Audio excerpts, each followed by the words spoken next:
అందరికీ నమస్కారం. ఈరోజు మనం చెప్పుకోబోయే కథ ఇల్లాలి అందం ముగింపు భాగం. కథలోకి వెళ్ళబోయే ముందు మీరు కనుక మన ఛానల్ని ఫస్ట్ టైం చూస్తున్నట్లయితే తప్పకుండా మన ఛానల్ని లైక్ చేయండి, షేర్ చేయండి, సబ్స్క్రైబ్ చేయండి, బెల్ ఐకాన్ క్లిక్ చేసి ఆల్ అనే బటన్ని ప్రెస్ చేయడం మర్చిపోకండి. కథను ఎక్కడ స్కిప్ చేయకుండా వినండి. మరి కథలోకి వెళ్ళిపోదామా? దీనికి ముందు 2 భాగాలు ఆల్రెడీ అప్లోడ్ చేసి ఉన్నాయి, వినకపోతే విని ఆనందించండి. మరి ఆలస్యం చేయకుండా కథలోకి వెళ్ళిపోదామా? ఈ ఏరియాలో ఉంటున్నారు, ఈ అపార్ట్మెంట్లో, ఈ ఫ్లాట్ నెంబర్లో. వాళ్ళ ఇంటికి కూడా వెళ్ళాను. వాళ్ళ అమ్మ నాన్నగారు కూడా చాలా మంచివాళ్ళు, చాలా ఫ్రెండ్లీ నాన్న మీలాగే అని చెప్పాడు. ఈ మాటలన్నీ వింటూ కూర్చున్న మల్లికని ఆయన ఇక పెళ్లి చూపులకి భార్యాభర్తలు కలిసి వెళ్ళాలి కదా, బయలుదేరితే వెళదాం రేపు అన్నాడు. నేను పీరియడ్స్లో ఉన్నాను అంది మల్లిక. అనేసరికి సరే పీరియడ్స్ అయిన తర్వాతే వెళదాంలే అన్నాడు ఆయన. ఈ 5 రోజుల్లో మల్లిక ఏ పీరియడ్స్లో లేదు. మల్లికకి కొడుకు ప్రేమించటము నచ్చలేదు. ప్రేమించానని చెప్పిన ఆ అమ్మాయి అందగత్తె కాకపోవటం, వాళ్ళు సెటిల్డ్ ఫ్యామిలీ కాకపోవటం, కోట్ల కట్నాలు వాళ్ళ దగ్గర నుండి డిమాండ్ చేయటం కుదరదు. రెండో విషయం ఏంటంటే అప్సరస లాంటి కోడల్ని తెచ్చుకోవాలనుకుంటే ఆ అమ్మాయి అలాంటి అమ్మాయి కాదు. దాంతోనే వాళ్ళ గురించి ఎంక్వైరీ తీసి వాళ్ళ నాన్న ఎక్కడ ఉద్యోగం చేస్తాడు, వాళ్ళ ఇల్లు వాకిలి అక్కడ, ఆ అమ్మాయి ప్రస్తుతానికి ఏమీ చేయకుండా ఇంట్లోనే ఉంటుంది. ఇవన్నీ కనుక్కొని తన ఫ్రెండ్స్లో మహిళా మండలి ఉమెన్స్ క్లబ్లో ఉన్న ఆడవాళ్ళందరినీ పోగు చేసుకొని ఒక 50 మందిని వాళ్ళ ఇంటి మీదకి వెళ్ళింది. వాళ్ళ ఇంటి మీదకి వెళ్ళి వాళ్ళని నానా మాటలు అని కూతుర్ని తారుస్తున్నారా, డబ్బున్న కుర్రాళ్ళకి గ్యాలాలు వేస్తున్నారా, ఏం మందు పెట్టావే, ఏం మత్తు జల్లావే, నా కొడుకు నిన్ను ప్రేమిస్తున్నానంటున్నాడు, నిన్ను తప్ప ఎవరిని చేసుకొని అంటున్నాడు, నువ్వేమైనా అందగత్తెవా, అప్సరసవా, అనాకారివి, నీలాంటి వాళ్ళని వాడు పెళ్లి చేసుకుంటే, వాడి బాబుని చేసుకుంటే వాడు కురూపి పుట్టాడు, మళ్ళీ వాడు కురూపి అయ్యుండి నిన్ను ఇంకో కురూపిని చేసుకుంటే ఇక మా వంశం అంతా అలాగే ఏడుస్తుంది, మీరెంత, మీ బ్రతుకులెంత, అనాకాని ప్రైవేట్ ఉద్యోగం చేసుకొని బతికే వెధవ్వి నువ్వు, నీ కూతురికి నువ్వెంత కట్నం ఇస్తావురా, నా కొడుకు ఎంత పెద్ద గవర్నమెంట్ ఆఫీసరో, వాడికి వెనకమాల ఎంత ఆస్తిపాస్తులు ఉన్నాయో తెలుసా, ఏం బంగారం పెడతారే మీరు, కూతుళ్ళని కానీ ఊరి మీదకు వదిలేయటం కాదు, చున్నీ పడిందంట, చున్నీ పడితే ఆ చున్నీ పడ్డ వాళ్ళకు థ్యాంక్స్ చెప్పి వెళ్ళిపోతారు తప్ప ప్రేమాయణాలు నడుపుతారా, మీకన్నా బజారు వాళ్ళు నయం గదే, శుభ్రంగా ఒక వేసేవాటికి పెట్టుకొని నడిపించుకోవయ్యా నీ పెళ్ళాం కూతుళ్ళతో అనేపాటికి మర్యాదగా మాట్లాడండి, ముందు లేచి బయటికి నడవండి అన్నాడు హంస వాళ్ళ నాన్న. ఆ తర్వాత వీళ్ళు బయటికి వెళ్తూ నీ అంతు చూస్తాను, నీ కూతురు ఎలా ప్రాణాలతో ఉంటుందో చూస్తాను, మీ ఫ్యామిలీనే గల్లంతు చేయిస్తాను, బయట ఎలా తిరుగుతారో చూస్తాను, మీ గురించి మీడియాలకు ఎక్కిస్తాను, మీ గురించి మీ పరువు తీస్తాను, డబ్బున్న కుర్రాళ్ళకి గ్యాలాలేసి కూతుర్ని తారుస్తున్నారని చెప్పి మీ పరువు తీస్తా, దీనికి పెళ్లి కానివ్వను, ఒకవేళ నా కొడుకే ఇచ్చి చేద్దాం అని మీరు అనుకుంటే గనక ఇది కోడలుగా నా ఇంటికే రావాలి, గ్యాస్ బండే పేలొచ్చు, ఇది ఉడికే వేలాడొచ్చు, ఇది విషం తాగే పోవచ్చు, మెట్ల మీద నుంచే పడిపోవచ్చు, ఏది ఏమైనప్పటికీ పోస్ట్ మార్టం కూడా దీని బాడీకి ఏం జరిగిందో తెలుసుకోలేని చావు దీనికి నేను ప్రసాదించవచ్చు అనేసిందే మల్లిక. దాంతో రాజహంస వాళ్ళ అమ్మ పాపం ఆవిడ భయపడింది. వాళ్ళకు ఒక్కటే పిల్ల కాబట్టి ఆవిడకి అసలే బీపీ ఉంది, హెల్త్ బాగోక కళ్ళు తిరిగి పడిపోయింది. రాజహంస వాళ్ళ నాన్నకి అమ్మ నాన్న లేరు, రాజహంస వాళ్ళ అమ్మకు కూడా లేరు, వాళ్ళ ప్రపంచమే ఆ అమ్మాయే. ఇక్కడే ఉండి వీళ్ళతో మాటలు పడుతూ ఉండాల్సిన కర్మ మనకేంటమ్మా అని ముందు వాళ్ళ బంధువుల ఊరికి వెళ్ళిపోయారు. వాళ్ళు వెళ్ళిపోయి వాళ్ళ నాన్న అక్కడే ఒక ఉద్యోగం రెడీగా ఉంది రమ్మనమని చుట్టాలు ఆయన అనేపాటికి ప్రైవేట్ ఉద్యోగమే కాబట్టి ఇక్కడ మానేసి అక్కడ జాయిన్ అయిపోయాడు ఆయన. వెళ్ళిన తర్వాత వాళ్ళ దగ్గర ఉన్న సేవింగ్స్లో నుంచి కొంత డబ్బులు తీసి అప్పుడే కరెక్ట్గా చుట్టాలమ్మాయే అబ్రాడ్ వెళుతోంది. ఆ అమ్మాయికి అక్కడ ఆ అమ్మాయి ఎన్ఆర్ఐఏ, వాళ్ళు ఉండేది ఫారెన్లోనే, మా అమ్మాయిని కూడా నీతో తీసుకెళ్ళిపోమ్మా, తీసుకెళ్ళిపోయి అక్కడే కాలేజీలో జాయిన్ చేయి, చదువుకుంటుంది అని చెప్పి పంపించేశాడు రాజహంస వాళ్ళ నాన్న.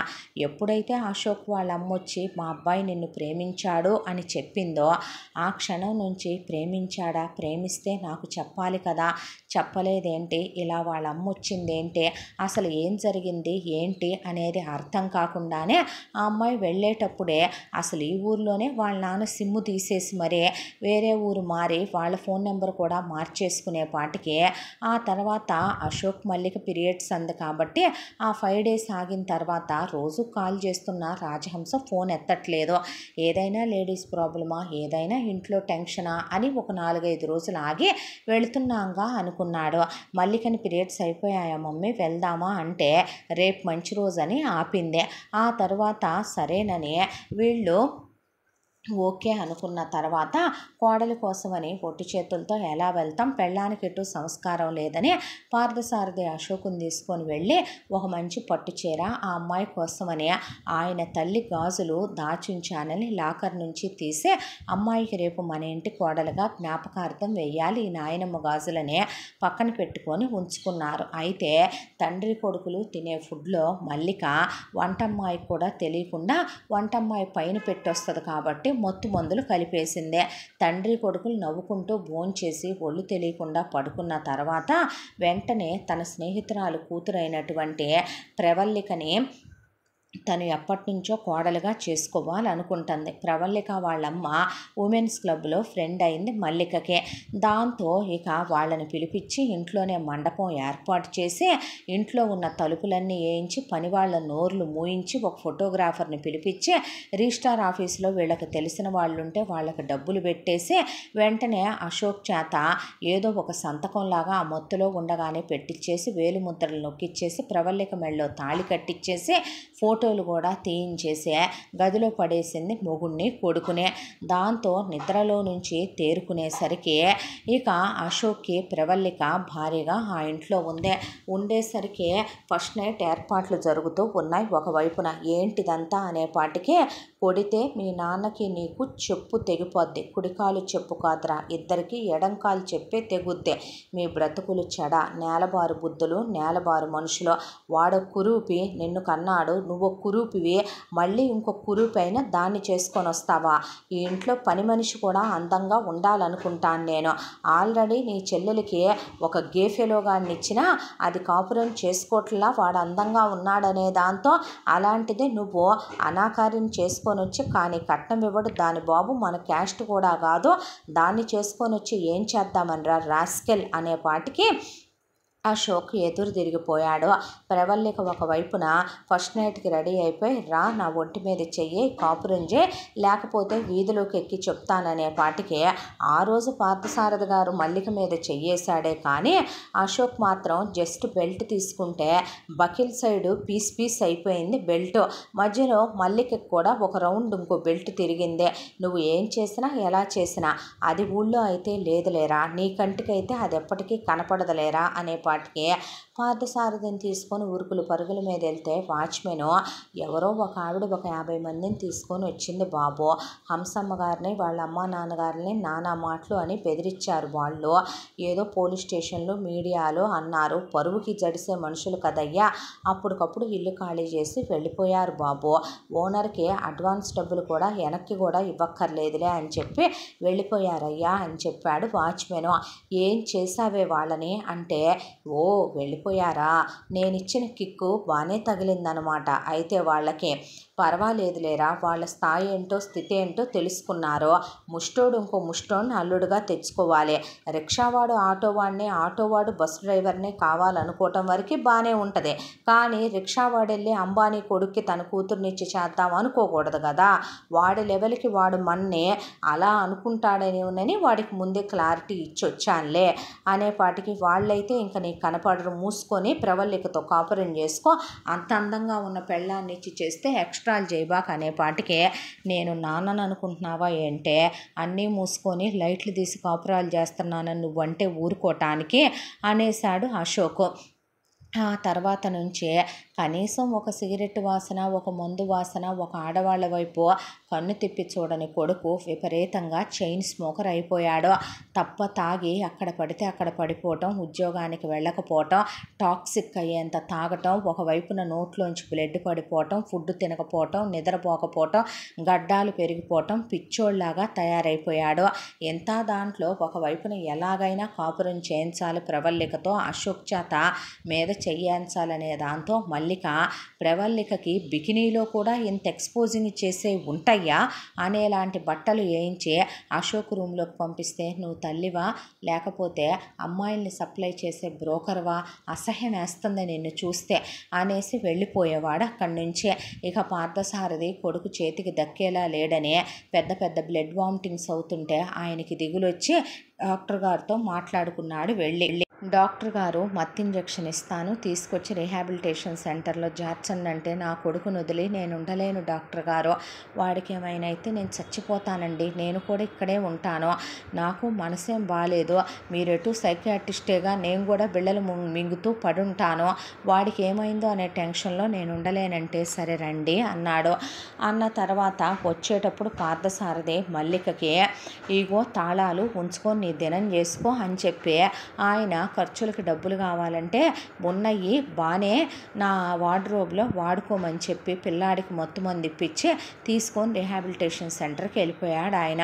ఒక 1 year వరకు పట్టుద్దండి టైం అన్నాడు డాక్టర్. పర్వాలేదని ఆయన అక్కడ కొడుక్కి ట్రీట్మెంట్ చేయించుకుంటుంటే, ఇక్కడ ఒకవైపున కోడలుగా తీసుకొచ్చిన ప్రవల్లికకి బాగా బాయ్ ఫ్రెండ్స్, బాగా బాయ్ బెస్టీలు, బాగా పార్టీ కల్చరు, పబ్ కల్చరు, పాష్ కల్చరు అలవాటు. దాంతో ఎటు అశోక్ మీద చేయట్లేదనే దాంతో ప్రవల్లిక ఒక అతనితో ఎఫ్ఐఆర్ పెట్టుకుంది. ఆ విషయం తెలిసిన మల్లికలో నుంచే అత్త బయటకు వచ్చేసి కోడల్ని పడేసి కొట్టి పోలీస్ స్టేషన్లో పెట్టిస్తాననే పాటికి ప్రవల్లికలో నుంచి కోడలు బయటకు వచ్చి మల్లికని నా భూతో నా భవిష్యత్తు అన్నట్టు, ఇప్పటి వరకు ఏ కోడలు ఏ అత్తనే ఇలా కొట్టి ఉండదేమో అన్నట్టు ఎముకల్లో నుంచి సున్నం బయటకు వచ్చిందాకా కొట్టింది కోడలు.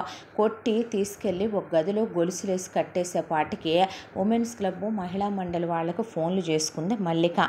వాళ్ళమ్మ అసలు అక్కడ ఆల్రెడీ ప్రెసిడెంట్, వాళ్ళు అలాంటిది వాళ్ళ అమ్మాయిని మల్లిక ఇలా మాట్లాడితే వాళ్ళేమంటారు, దాంతో నోరు మూసుకోమని మల్లికకే చెప్పి వెళ్ళారు వాళ్ళు. దాంతో మల్లికని హౌస్ అరెస్ట్ చేసేసింది ప్రవల్లిక. ఇంట్లో ఉన్న పని వాళ్ళు మొత్తాన్ని మాన్పిచ్చేసిందే. ఆ తర్వాత ఇక తన ఇంట్లోనే ఉంటూ మల్లిక చేత బాత్రూములు కడిగించటం దగ్గర మొదలు పెడితే, ఒకవైపున బయట గేట్లు కూడా క్లోజ్ చేసేసి మొక్కల దగ్గర పని, మిట్ట మధ్యాహ్నం 2 ఒక 500 మంది పట్టేంత ఉంటుంది వాళ్ళ టెర్రస్. ఆ టెర్రస్ అంతా అప్పుడు ఊడ్పిచ్చి కడిగించటం, వాటర్ ట్యాంకుల్లోకి దింపటం, అన్నం పెట్టకుండా నీళ్ళు ఇవ్వకుండా బీపీలు షుగర్లు ఉంటే కారాలు ఉప్పులు ఇంత గొడ్డుగారం వేసి అంత ఉప్పు కలుపుకొని కొంచెం నూనె వేసుకొని తినమంటాం. ఇక సాంతం మల్లిక ఎదురు తిరిగినప్పుడల్లా బెల్టులు, కర్రలు, రోకలి బండలు, రొట్టెల కర్రలు ఏవి దొరికితే ఇన్స్ట్రుమెంట్స్ అవి వాడేసి బాగా సంగీత కచేరీ చేసేది మల్లిక బాడీ మీద ప్రవల్లిక. మల్లిక తాళాల మీదకి, మల్లిక అకౌంట్ల మీదకి, వార్డ్రోబ్ మీదకి వెళ్ళాయి ప్రవల్లిక కళ్ళు. వెళ్ళిన తర్వాత తీరా చూస్తే మల్లిక అకౌంట్లో 2 కోట్ల రూపాయలు ఉన్నాయి. మల్లికని కొట్టి సంతకాలు పెట్టమంటే చెక్ బుక్ మీద పెట్టననేసరికి గొంతు మీద కత్తి పెట్టింది ప్రవల్లిక. భయపడి చెక్కుల మీద సంతకాలు పెడితే ఆ 2 కోట్లు డ్రా అయిపోయినాయి. మొగుడు దగ్గర ఇన్నేళ్లుగా దొంగతనాలు చేస్తూ పెళ్ళైన రోజు నుంచి కూడబెట్టుకున్న డబ్బులైతను అలా గద్దలా ఎగరేసుకెళ్ళిపోయింది ప్రవల్లిక.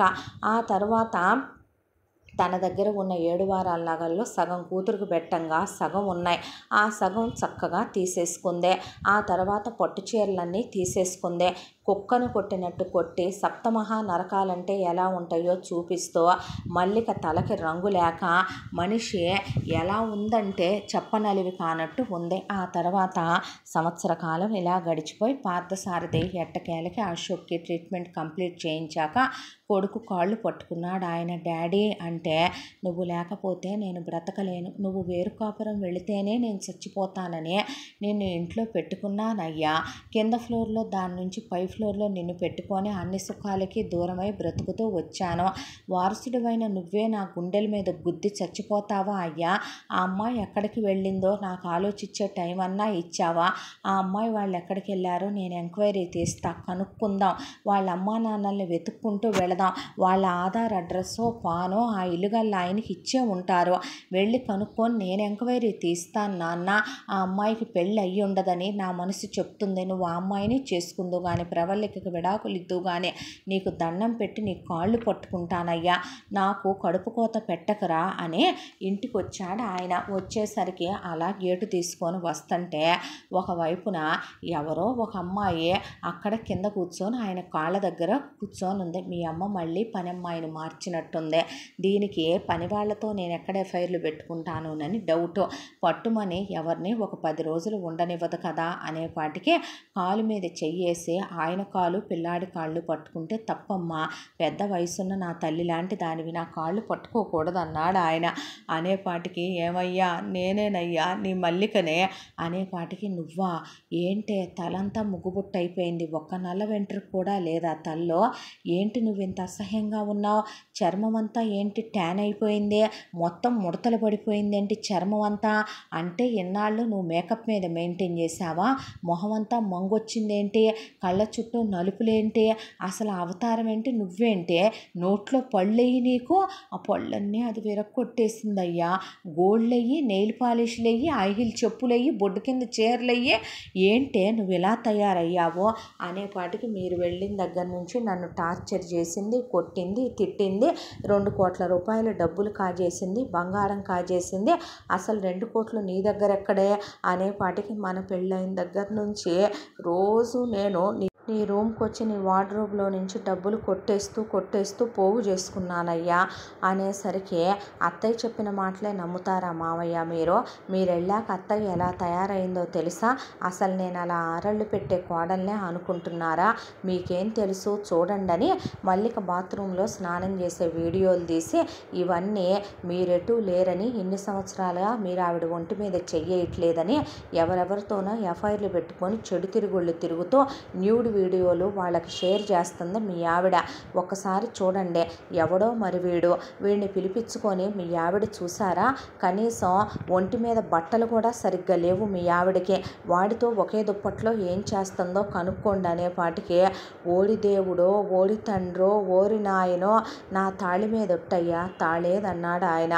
అన్నాక ఎప్పుడు ఉంచుకుంది మామయ్య తాళి మీ ఆవిడ అనేపాటికి ఓ తండ్రో ఓ నాయనో ఓ దేవుడో నేను నిజంగా ఎరగనయ్యా, ప్రమాణం చేసి చెప్తున్నానయ్యా, నువ్వు తప్ప నాకు అందం పిచ్చంటే నమ్ముతాను కానయ్యా, ఏ రోజు ఏ తప్పు నేను చేసెరగనయ్యా అనేలోపు కూతురు వచ్చింది అల్లుడిని తీసుకొని. వచ్చిన తర్వాత పనికిమాలిన గేవెదవలాంటి నా మొగుడుతోనే నేను కాపురం చేస్తుంటే లేంది, అలాంటిది నీకేమైంది, అందమైన పెళ్ళాం వస్తే నోరు మూసుకొని కాపురం చేయక ఏం పోయే కాలం వచ్చింది నీకు అంది వాళ్ళ అన్నయ్యనే.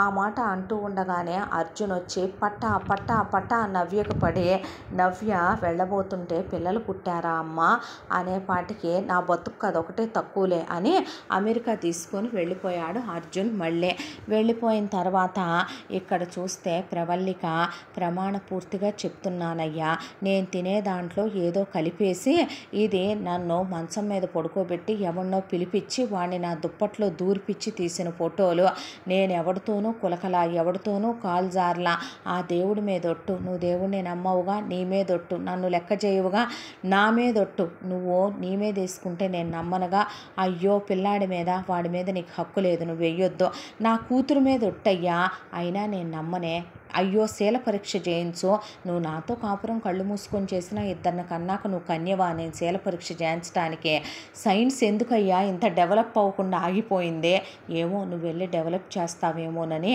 ఎవరికి తెలుసు నువ్వు పతివ్రతవో కాదో ఎవరికి తెలుసు, నిజమేగా నేను నీ ఒంటి మీద చెయ్యేయందే, నువ్వు స్నానం చేసేటప్పుడు ఎవరో ఎందుకు వీడియోలు తీస్తారు, నీ పడగదిలోకి నువ్వు తలుపులు వేసుకొని పడుకుంటే ఎవరో పరాయి మగాళ్ళు నీ పర్మిషన్ లేకుండా నీ గదిలోకి వచ్చి నీ ఒంటి మీద బట్టలు తీసి నీతో అశ్లీలంగా ఎందుకు బిహేవ్ చేసి నీ దుప్పట్లో దూరతారు చెప్పు అనేసి ఆయన కొడుకు అసహ్యం వేస్తుంది ఏమని చూస్తుంటేనే నువ్వు రా డాడీ లోపలికి అనేసరికి వాళ్ళు వెళ్ళిపోతే అయ్యో దేవుడా నాయనా నన్ను నమ్మరేంట్రా కర్మ తండ్రి అనుకున్న తర్వాత నాకు నీతో ఉండటం ఇష్టం లేదు, నువ్వు వచ్చినందుకు నీకు బాగానే గిట్టుబాటు అయింది కదా, ఆమె అకౌంట్లో 2 కోట్లు తీసుకున్నావు, అవి కాకుండా 7 వారాల నగల సగం తీసుకున్నావు, ఇంకా నా లైఫ్లో నుంచి నువ్వు వెళ్ళిపో, డివోర్స్ ఇచ్చేయని డివోర్స్ కాగితాలు అక్కడ పెట్టాడు అశోక్. నేను ఇవ్వను అంది మల్లిక.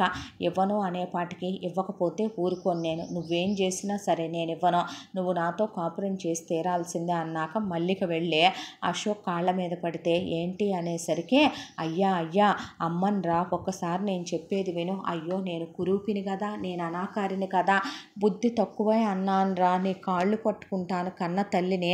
అదే వేరే వాడితో ఎఫ్ఐఆర్ పెట్టుకుందిరా, వాడితో అది గదిలో కులుకుతున్నప్పుడు ఫోటోలు ఇయ్యి, వీడియోలు ఇయ్యి, ఈ పెట్టే నాన్న అన్న తర్వాత అవి పెట్టి లాయర్ గారిని పెట్టి కోర్టుకు వెళ్ళిన తర్వాత ఎదురు వీళ్ళు ఇంకొక 50 లక్షలు చదివించుకోవాలని చెప్పారు కోర్టు వాళ్ళు.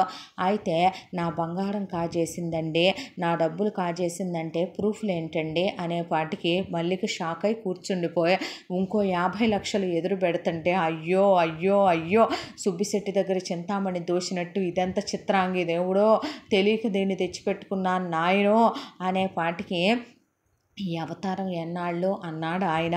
అనేసరికి వెంటనే పార్లర్కి వెళ్ళి ముందు రంగేయించుకొని మేకప్ కిట్లు కొనుక్కొచ్చుకొని రంగు పూసుకున్నాక ఏంటోనే నీ ఫోటోలు నువ్వు ఏమీ లేనప్పుడు తీసుకున్నానా అని అవి ఫ్రేములు చేయించి ఇంట్లో పెడితే ఎక్కిళ్ళు పెట్టి ఏడ్చి ఆ ఫోటోలన్నీ పగలగొట్టేసుకొని నన్ను నువ్వు ఎలా చేసేసావో తెలుసా, ఒక సినిమాలో ముసలిదైపోయిన రమ్యకృష్ణ ఉంటుందిలే, రక్తం తాగి యంగుగా మారిపోద్ది, అలా నీలాంబరో ఏదో ఉండాలి ఆ సినిమా, అలాంటివి చేసేలా చేయబాకు నువ్వు నన్ను అనేసిన తర్వాత నీకు మాట్లాడే అర్హత ఉందా, నువ్వు మనిషివేనా, నువ్వు మనిషివా పశువా, ఎక్కడికి వెళ్ళిపోయారే ఆ పిల్లవాళ్ళు, ఏం చేశావే, ఆ రోజు ఇలా మాట్లాడొచ్చానయ్యా, తప్పే చేశాను క్షమించు, ఆ తర్వాత ఆ పిల్లని అమెరికా పంపించేస్తే గొడవ వదిలిపోద్ది, మనం వెళ్ళిపోదామని వాళ్ళు అనుకుంటున్నారని నాకు తెలిసిందే అనేసరికి వెంటనే వాళ్ళోళ్ళు ఏ ఊరు వెళ్తామన్నారు, ఈ ఊరు అని అన్నారు.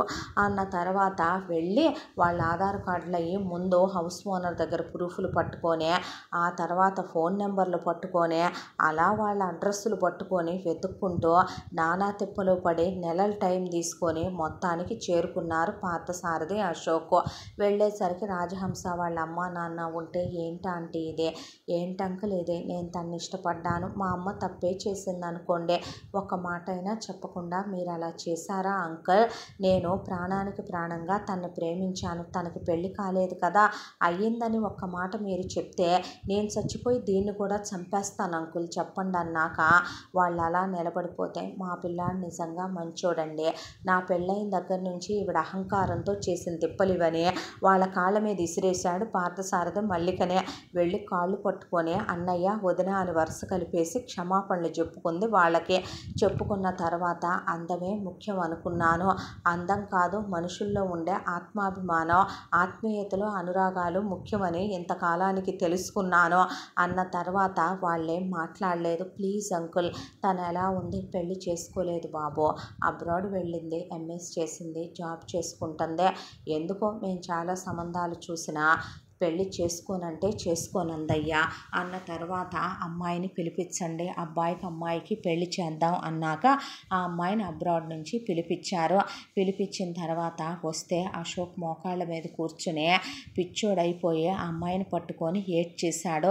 ఎప్పుడు ప్రేమించానో తెలియదు అంకుల్, తను ఎప్పుడు నాతో ప్రేమని చెప్పలేదు, చాలా ఫ్రెండ్లీగా ఉండేవాడు, చాలా మంచోడు, ఎప్పుడో నాకే తెలియకుండా నా మనసు అశోక్కి ఇచ్చేశాను, అక్కడికి వెళ్ళాక అందుకే నా మనసులో ఎవరికి స్థానం ఇవ్వలేకపోయాను, చదువుకొని ఉద్యోగం చేసుకుంటూ ఉండిపోయాను అన్న తర్వాత ఇలా నా లైఫ్లోకి ప్రవల్లికి వచ్చింది, తను నేను తాకలేదు, నిజమేనమ్మా, టాక్సిక్ అయిపోయేంత తాగాడు, బ్లడ్ వామిటింగ్స్ అయినాయి, లివర్ పాడైంది, హెల్త్ పాడైంది, లంగ్స్ పాడైనాయి, రీహాబిలిటేషన్లో చేర్చి నా కొడుకు నేనే మళ్ళీ మనిషిగా మార్చుకొని తెచ్చుకున్నాను, నిజమమ్మా నా మీద ఒట్టు అని రాజహంస కాళ్ళు పట్టుకోబోతే లేవండా అంటే అన్నాక నిజంగా నన్ను క్షమించు, చాలా పెద్ద తప్పు చేశానమ్మా, మా వాడు నిజంగానే దాన్ని నేను బికినీలేసి పంపినా కూడా ఆ ప్రవరాఖ్యుల్లాగా వాడు నిన్నే తలుచుకుంటూ ఆరోగ్యం పాడు చేసుకున్నాడే తప్ప దాన్ని మాత్రం ముట్టుకోలేదమ్మా, నా 2 బిడ్డల మీద నా మీద దేవుడి మీద ఒట్టేసి చెప్తున్నానమ్మా అని చెప్పింది మల్లిక. ఆ తర్వాత రాజహంసకి అశోక్కి చాలా గ్రాండ్గా పెళ్లి జరిపించాడు పార్థసారథి. జరిపించిన తర్వాత ఎదురిల్లే కొడుకు ఒక వెళ్ళాకొని నువ్వు వేరు కాపురం పెట్టుకోయా అమ్మాయితో, ఆ ఇంట్లో ఈ ఇంట్లో మీ అమ్మ నేను ఉంటాము లేరా, మీరు వద్దులే, కోడల్ని ఏమైనా అన్నట్టున్నా అనను, నీ నోరు ఎత్తినట్టున్నా ఎత్తను, ఇన్నాళ్ళు నిన్ను కుక్కను కొట్టినట్టు కొట్టలేకపోయాను అనుకున్నానే, నీ కోడలు నువ్వు తెచ్చుకున్న కోడలు నిన్ను కుక్కను కాదు ఊర కుక్కను కొట్టినట్టు గజ్జి కుక్కను కొట్టినట్టు కొట్టి చిత్తకార్త కుక్కలాగా నిన్ను చివరికి ఇంటి చుట్టూ నీ ఇంటి చుట్టూనే నిన్ను తిప్పి తిప్పి కొట్టిపోయింది అన్నాడు ఆయన. అనేసరికి కొడుకు కోళ్ళు శోభనాలు అయిపోయినాయి, హనీమూన్లకు వెళ్ళొచ్చారు, హ్యాపీగా ఆ అబ్బాయి కాపురం పెట్టుకున్నాడు. అశోక్ జాబ్కి వెళ్ళొస్తూ రాజహంస ఎటు అక్కడ ఎంఎస్ చేసి వచ్చింది కాబట్టి ఖాళీగా ఉండకుండా ఇక్కడ అమ్మాయి కూడా జాబ్లో జాయిన్ అయ్యి జాబ్ చేసుకుంటూ వాళ్ళకు ఒక వంటమ్మాయి పని మనుషుల్ని పెట్టి ఆయన జాబ్కి వెళ్ళొస్తూ రోజు కొడుకు కోడల్ని చూసుకుంటూ రాజహంస వాళ్ళ అమ్మ నాన్న కూడా ఈ ఊరికే వచ్చి వాళ్ళ నాన్న ప్రైవేట్ జాబ్ చేసుకుంటూ ఇలా ప్రశాంతంగా రోజులు గడిచిపోతూ 3 ఏళ్ల కాలం గడిచిపోయింది. ఆ తర్వాత నవ్య అర్జున్ని తీసుకొని 2 పిల్లల్ని తీసుకొని వస్తే పిల్లలు పుట్టారే అని అడిగాడు పార్థసారథి. పుట్టారన్నాక పుట్టడం అయింది, డిఎన్ఏ టెస్టులు చేయించటం అయ్యింది, వాళ్ళు తనకే పుట్టారా లేదా అని కన్ఫర్మేషన్లు తీసుకోవటం అయ్యింది. నిజం నాన్న, జీవితంలో అందమే ముఖ్యం అనుకొని అమ్మ చెప్పిన తప్పుడు మాటలు వినే తండ్రిగా నీ గౌరవం ఇవ్వాల, అన్నయ్యగా ఏ రోజు అన్నయ్యని నేను పట్టించుకోలేదు, చివరికి అందగానే పెళ్లి చేసుకోవాలని నువ్వు తెచ్చిన సంబంధం కాదనుకుని తన పెళ్లి చేసుకున్నాను. జీవితంలో ఏమనుభవించాను నాన్న, చివరికి ఇంటి ముందు ఒక పోస్ట్ వచ్చినా కొరియర్ వచ్చినా తీసుకోవటానికి వెళ్ళినా కొడుతున్నాడు నాన్న, చెప్పు నాన్న. 2 పిల్లలు కూడా పుట్టారు, పెద్ద అయితే వాళ్ళమ్మ ఏదో నీతిమాలిన పనిచేస్తేనే వాళ్ళ నాన్న ఇలా ఉంచుతున్నాడు అనుకుంటారు నాన్న. ఇండియాకు వచ్చేద్దాం అంటున్నాడు, ఇక్కడికి వచ్చాక కూడా ఇలాగే వాళ్ళ అమ్మ నాన్నల ముందు నన్ను కొడితే నా పరువు ఉండటానికేనా నాన్న అనేపాటికి ఆయనకి ప్రాణం ఉసూరు మందే.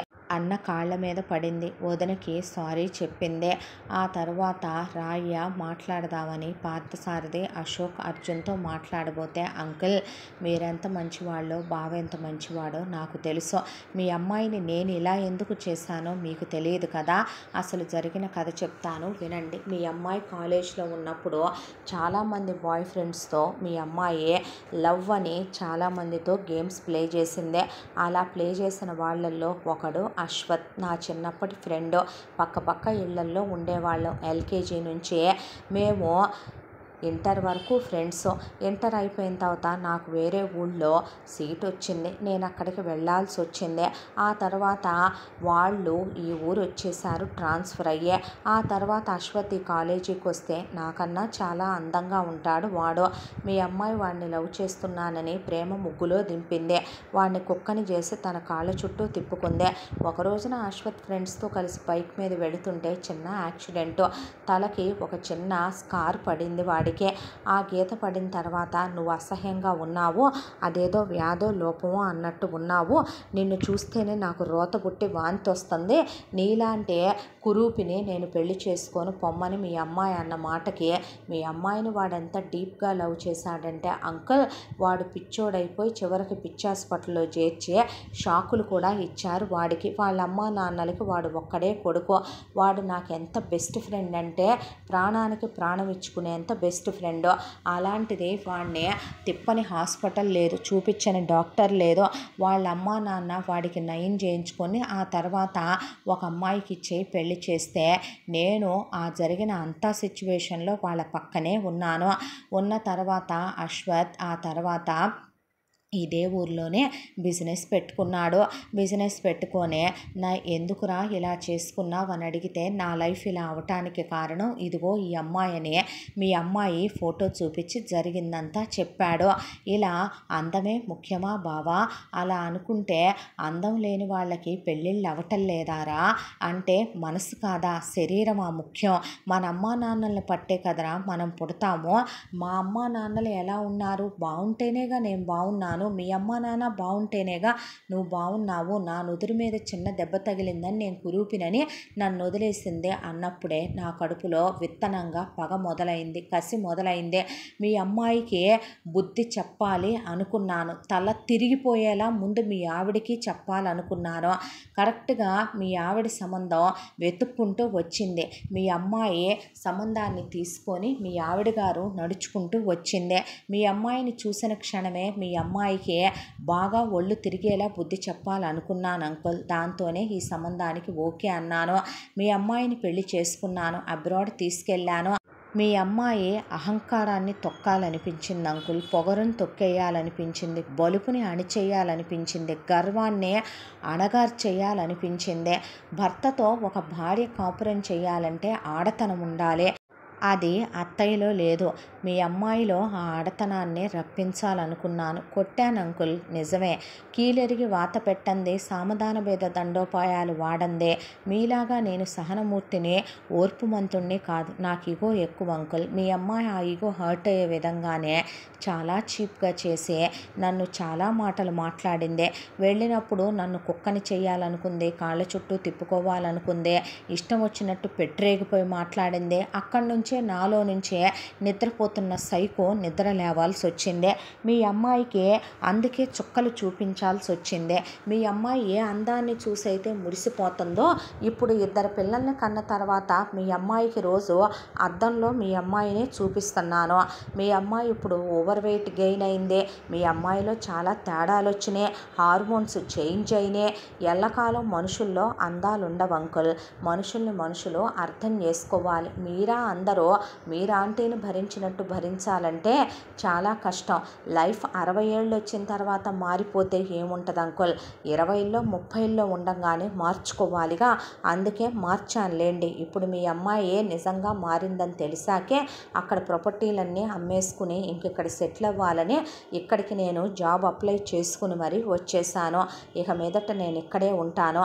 మీ అమ్మాయి ఇవన్నీ తలుపు చాటును నుంచొని వింటుందని నాకు తెలుసులే కానీ ఇట్రా నువ్వు అనేసరికి వచ్చి మొగుడి కాళ్ళు పట్టుకుందే. నాకు కాదు, పద వెళ్ళి ఆసుపత్రికి చెప్తూ కానీ సారీ అని తీసుకెళ్ళి ఫ్రెండ్కి సారీ చెప్పించాడు. నాకు సారీ ఏం వద్దులే కానీ నవ్య, అర్జున్తోనైనా నువ్వు హ్యాపీగా ఉండి కాపురం చేసుకో, పిల్లలతో సంతోషంగా ఉండండి. నా వల్ల మీరే గొడవలు పడొద్దు. ఎంతరా ఫ్రెండ్షిప్ కోసం నువ్వు చేసేదే. ఎవరో ఒక అమ్మాయి, ముక్కు మొహం తెలియని అమ్మాయి నా లైఫ్లోకి వచ్చి నా లైఫ్ని ఒక పిచ్చాస్పటల్ దాకా, చావు దాకా తీసుకెళ్ళింది, కరెంట్ షాకుల దాకా తీసుకెళ్ళిందని తెలిసి కూడా నన్ను పెళ్లి చేసుకున్న నా భార్య గొప్ప మనసు చూసినప్పుడు నువ్వు నాకు చాలా చీప్గా అనిపించేసావు నవ్య. ఇప్పుడు నాకు 2 పిల్లలు, నా భార్య అంటే నాకు ప్రాణం. ఇంకో విషయం చెప్పమంటావా, ఫ్రెండ్ కోసం ఇంత చేసావు కదరా, నీ రుణం నేను ఈ జన్మకి తీర్చుకోలేను. ఫ్రెండ్షిప్కి మళ్ళీ మరొక జన్మ అంటూ ఉంటే మనిద్దరం ఈసారి ఫ్రెండ్స్గా కాదు బ్రదర్స్గా కలిసి పుట్టాలనుందే. నీలాగా ఎవర్రా ఫ్రెండ్ బాధని తను పగగా మార్చుకొని మరి, రివెంజ్గా మార్చుకొని మరి ఒక ఆడదానికి బుద్ధి చెప్పి ఎంత చేసేది ఎవర్రా? వెతుక్కుంటూ మళ్ళీ తన్ని తీసుకొచ్చి నాకు సారీ చెప్పించావంటే నువ్వెంత గ్రేట్ పర్సన్వి అన్నాడు అశ్వత్. ఆ తర్వాత అర్జున్, నవ్య కూడా అశోక్ పక్కనే ఒక విల్లా కొనుక్కొని అక్కడ పిల్లలతో సహా కాపురం పెట్టుకున్నారు. తర్వాత కొన్ని రోజులకి రాజహంస ప్రెగ్నెంట్ అయ్యి ఒక పాప ఒక బాబు పుట్టారు. 2 కాన్పుల్లో 2 పిల్లలు.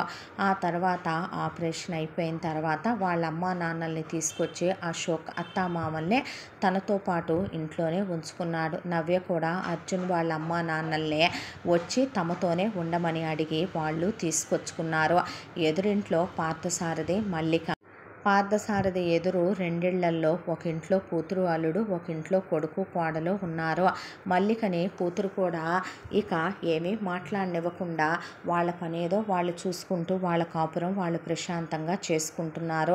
అశోక్ రాజహంసతో, తన పిల్లలతో, అత్తమామలతో ప్రశాంతంగా జీవితం సాగిపోతోంది. ఇంత దానిలో ఈ వయసులో మల్లిక ఇక తలకి రంగేసి మొగుడికి నచ్చేలా సాంప్రదాయాన్ని శుద్ధ పూసినలా మారిపోయి తలలో పూలు పెట్టుకొని తీసుకొని రా గదిలోకి అంటే చిచి పోవతలకి, నిన్ను చూస్తే ఎవరే నీ ఒంటి మీద చేయేసి నీతో కాపురం చేసేదే, అలా అనకు, అడ్జస్ట్ అయిపోవాలి పెళ్లి చేసుకున్న తర్వాత. మరి నువ్వు అవ్వలేదే నాతో అంటే, అవ్వకుండానే ఇద్దరు పుట్టారా? అవ్వకుండానే పుట్టారు. ఒక విషయం చెప్పమంటావా? ఒక వయసులో మనిషికి కొన్ని కోరికలు ఆశలు అనేవి కలుగుతాయి. అవి కలిగేటప్పుడే నువ్వు నాలో అవి చంపేశావే. ఇప్పుడు ఈ వయసులో నువ్వు నీ ముసలవతారాన్ని కవర్ చేసుకోవటానికే ముడతలు కనపడకుండా మేకప్లో ఇక లిప్స్టిక్లో ఏదో ఆ బట్టలతో కవర్ చేసుకొచ్చి రోగాలకి మందులు మింగుతూ తలకి రంగేసుకొని ఇప్పుడు మన ఇద్దరికి కాపురాలే కావాలి. కానీ నువ్వెందుకయ్యా ఒక ముసల్తనం రాలా, తల్లో ఎంట్రుక నెలవరా, నీకు మొహం మీద ఒక ముడత రాలేదంది మల్లిక. నలుపు అనేదానివిగా నల్లగుండే వాళ్ళకి మెలనిన్ ఎక్కువ ఉంటుందిలే, అంత తొందరగా మాయి నెరిసే తలకట్లు కాదులే, అంత తొందరగా ముడతలు వచ్చే చర్మాలు పింపుల్ ఫేస్లు కావులే మావి, అదే నా కొడుకు కూడా వచ్చిందే అనేసరికి ఆవిడ ఏం మాట్లాడలా. ఈ వయసులో మనకు కావలసింది ఏంటో తెలుసా? మన పిల్లల సంతోషాలు చూసుకోవటం, మనవలతో ఆడుకోవటం, ప్రశాంతమైనటువంటి జీవితాన్ని ఏ అనారోగ్యాలు లేకుండా మంచాన పడకుండా గడపటం. ఈ టైంలో ఒకళ్ళకొకళ్ళం తోడుగా ఉండే, కలిసి భోంచేసి కలిసి కాఫీ తాగే, కలిసి ఒకళ్ళ మీద ఒకళ్ళం చెయ్యేసుకొని పడుకుని ఏ గుడికో ఏ తీర్థయాత్రలకో లేదంటే ఏ లంచ్కో డిన్నర్కో వెళ్ళి రావాలే తప్ప ఇప్పుడు పడక సుఖాలు సంసారాలు మనకు అక్కర్లేదులే. కానీ నోరు ముయ్యింకా అనేపాటికి నువ్వు చెప్పినట్టే వింటాననేసి ఆయన చెప్పినట్టు వింటాం మొదలుపెట్టింది. ఇలా ఈ కథ కంచికి చేరిందే. ఇంతటితో ఈ కథ సమాప్తం. మళ్ళీ మరొక మంచి కథతో కలుసుకుందాం. తప్పకుండా మన ఛానల్ని లైక్ చేయండి, షేర్ చేయండి, సబ్స్క్రైబ్ చేయండి, బెల్ ఐకాన్ క్లిక్ చేసి ఆల్ అనే బటన్ని ప్రెస్ చేయడం మర్చిపోకండి. ఎంత మంచి కథను మనకు అందించిన కథా రచయిత్రి జి. యామిని శ్రీనివాస్ గారు. మరో మంచి కథతో తప్పకుండా కలుసుకుందాం. Thank you so much.